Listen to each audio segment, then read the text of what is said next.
Hi friends, வணக்கம். Welcome to Nirmala's kitchen. இன்னைக்கு நம்ம ஒரு பிரேக்ஃபாஸ்ட் ரெசிபி தாங்க பார்க்க போகிறோம். அதாவது நீர் தோசை எப்படி செய்யுதுன்னு பார்க்கலாம். இது கர்நாடகாவோட டிஷ்ஷு. வாங்க வீடியோக்குள்ளே போகலாம். அதுக்கு முன்னாடி நம்ம சேனல் சப்ஸ்கிரைப் பண்ணிவிட்டு பெல் பட்டன் தட்டிடுங்க. வீடியோவை ஸ்கிப் பண்ணாமல் கடைசி வரைக்கும் பாருங்கள் ஃப்ரெண்ட்ஸ். வாங்க இப்போ வீடியோக்குள்ளே போகலாம். முதல்ல நம்ம ஒரு பவுல் எடுத்துக்கலாம். அதில் நான் பச்சை அரிசி எடுத்திருக்கேன். இது நார்மல் பச்சை அரிசி தான் நான் எடுத்திருக்கேன். பச்சை அரிசி எடுக்காதீங்க.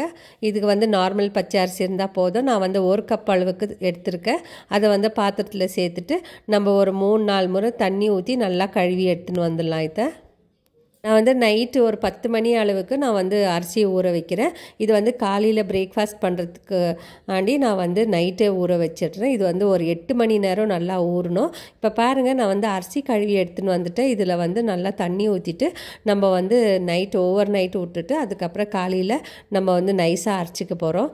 பாருங்கள், இப்போ நான் தண்ணி ஊற்றிட்டு இதை மூடி வச்சிடலாம். நம்ம ஒரு 8லேருந்து 10 மணி நேரம் நைட் ஓவர் நைட்டுன்னு சொன்னேன் இல்லைங்களா, ஊற வச்சுட்டு நம்ம ஒரு மூடி போட்டு வச்சிடலாம். இப்போ பாருங்கள், காலையில் ஆயிடுச்சு. நான் ஓப்பன் பண்ணி காமிக்கிறேன். இவ்வளோ நல்லா ஊறி இருக்க அரிசி. இந்த மாதிரி ஊறினாக்கா தோசையும் நல்லா வரும் நமக்கு.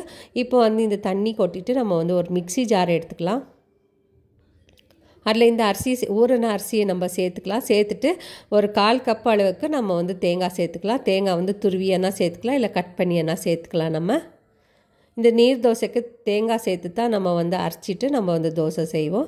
இந்த மாவு எவ்வளோ தண்ணியாக இருக்குதோ அவ்வளோ நல்லா தோசை நமக்கு மெலிசாக வரும். இந்த மாவு ரொம்ப கெட்டியாக இருக்கக்கூடாது, நல்லா நமக்கு தண்ணி மாதிரி இருக்கணும். இப்போ பாருங்கள், நான் உப்பு சேர்த்துடுறேன். இதில் உப்பு சேர்த்து கலக்கிட்டு நம்ம இதை நல்லா கலந்து கொடுத்துடலாம். கலந்து கொடுத்துட்ட பிறகு நமக்கு கன்சிஸ்டன்சி நம்ம பார்க்கணும். இது நல்லாவே தண்ணியாக இருக்கணும். மாவு பாருங்கள், நான் காமிக்கிறேன். இந்த அளவுக்கு இருக்கணும் மாவு. தண்ணி சேர்த்துட்டு நம்ம கன்சிஸ்டன்சியை பார்த்துக்கலாம். நல்லா தண்ணியாக இருக்கணும் இந்த மாவு. தோசை நல்லா மெலிசாக வரும். நமக்கு ஒரு டம்ளர் அரிசிக்கு நம்ம 4 பேர் சாப்பிட்லாம் இந்த தோசையை. இப்போ பாருங்கள், மாவு ரெடி ஆகிடுச்சு. நான் இப்போ தோசைக்கல் வைக்க போகிறேன். தோசைக்கல் நல்லா சூடாகணும். நல்லா சூடான பிறகு நம்ம இதில் 3 கரண்டி அளவுக்கு மாவு ஊற்றலாம். மாவு நமக்கு ரவை தோசை கன்சிஸ்டன்சிக்கு இருந்தாக்கா போதும். பாருங்கள், நான் ஊற்றிருக்கேன். தோசை நல்லா தடியாக இருந்துச்சுனாக்கா நமக்கு சரியாக வராது, ரொம்ப ஸ்டிக்கியாக இருக்கும். ஸோ நம்ம முடிகிற அளவுக்கு நம்ம தண்ணி சேர்த்துட்டு நல்லா இந்த மாதிரி தோசை மெலிசாக ஊற்றலாம். இப்போ நான் ஒரு 30 செகண்ட்ஸ்க்கு அப்படி நான் மூடி வச்சிடுறேன். மூடி வச்சுட்டு அதுக்கப்புறம் மேலே கூட நல்லா வெந்துடும். இதை மூடி எடுத்துகிட்டு நம்ம திருப்பி போடலாம். தோசை ஒரு சைடு வெந்துடுச்சு. நம்ம இன்னொரு சைடு நம்ம திருப்பி போடலாம். நமக்கு இன்னும் கொஞ்சம் ப்ரௌனாக வேணும்னா இன்னும் கொஞ்சம் நேரம் நம்ம தவாலே விட்டு ப்ரௌனாக ஆகிற வரைக்கும் விட்டு எடுக்கலாம். அதுக்கப்புறம் இப்போ 2 பக்கமும் நல்லா வெந்துடுச்சு. நம்ம இதை ஒரு பக்கம் மடிச்சிட்டு நம்ம எடுத்துடலாம் பேன்லேருந்து. இப்போ எடுத்து வச்சுட்டு நம்ம இன்னொரு தோசை கூட நான் செஞ்சு காமிக்கிறேன் பாருங்கள் உங்களுக்கு. இப்போ இதை தட்டில் எடுத்து வச்சுக்கலாம் நம்ம. இப்போ இன்னொரு தோசை கூட நான் ஊற்றுறேன். நான் சின்ன கரண்டி எடுத்திருக்கேன். உங்கள் வீட்டில் நீங்கள் எந்த கரண்டி யூஸ் பண்ணுறீங்களோ அதுக்கு தகுந்த மாதிரி மாவு நீங்கள் சேர்த்துக்கங்க. இந்த மாதிரி வரும் நமக்கு நீர் தோசைனா இந்த மாதிரி தான் இருக்கும் நமக்கு. இப்போ நான் ஊற்றிட்ட தோசைக்கு இதுக்கும் அதே மாதிரி நம்ம மூடி போட்டு எடுத்துகிட்டு அதுக்கப்புறம் நம்ம திருப்பி போட்டு நம்ம 2 பக்கமும் நல்லா ஃப்ரை பண்ணி எடுக்கலாம் இந்த தோசையை.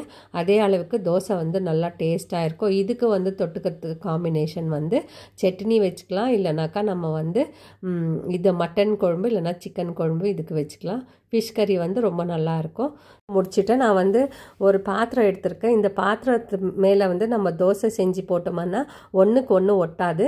நம்ம கீரை வடி கட்டுற இந்த பேஷன் எடுத்துக்கலாம். நம்ம அது மேலே நம்ம திருப்பி போட்டுட்டு அது மேலே இந்த தோசையை போட்டுட்டோம்னா ஒன்றுக்கு ஒன்று இந்த மாதிரி ஒட்டாது. நம்மளுக்கு ஒட்டாத நல்லாவே கையில் எடுக்கிறதுக்கு வரும். ஸோ நீங்கள் இந்த மாதிரி ட்ரை பண்ணி பாருங்கள்.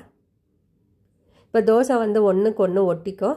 கொஞ்சம் ஆறின பிறகு நமக்கு இது ஒட்டாத வரும். இந்த மாதிரி நம்ம செய்யும் போதும் பாருங்கள், இப்போ எவ்வளோ நல்லா வந்துடுச்சு. இப்போ எனக்கு நீர் தோசை ரெடி ஆகிடுச்சு. நான் இதுக்கு தொட்டுக்கிறதுக்கு இது வேர்க்கடலை சட்னியும் அதுக்கப்புறம் கடலைப்பருப்பு கூட்டு வச்சுருக்கேன். அது ரெண்டும் தான் நான் இன்றைக்கி மார்னிங் பிரேக்ஃபாஸ்ட்டுக்கு நீர் தோசை காம்பினேஷன் இது செஞ்சுருக்கேன். இது பெங்களூரில் ரொம்ப ஃபேமஸ். அதே மாதிரி கர்நாடகா ஃபுல்லாகவே இது ஃபேமஸாக இருக்கும். இந்த மாதிரி நீங்கள் ஒரு முறை ட்ரை பண்ணி பாருங்கள். நீர் தோசை ரொம்ப நல்லாயிருக்கும், டேஸ்டியாக இருக்கும். இந்த நீர் தோசை வந்து மார்னிங் பிரேக்ஃபாஸ்ட்டுக்கோ சாப்பிட்டுக்கலாம். இல்லை நமக்கு மார்னிங் வேணால் நைட்டு சாப்பிட்றோன்னா காலையிலே ஊற வச்சுடுங்க. ஒரு 8 மணி நேரம் அரிசி ஊற வச்சுட்டு அதுக்கப்புறமா தேங்காய் சேர்த்து அரைச்சிட்டு நீங்கள் செஞ்சுக்கலாம் இந்த மாதிரி. இந்த நீர் தோசைக்கு சட்னி வேண்டானாக்கா நம்ம வந்து தேங்காவோ அதுக்கப்புறம் சர்க்கரையோ தூவிட்டு நம்ம சாப்பிட்டுக்கலாம். அதுவும் நல்லா டேஸ்ட்டாக தான் இருக்கும்.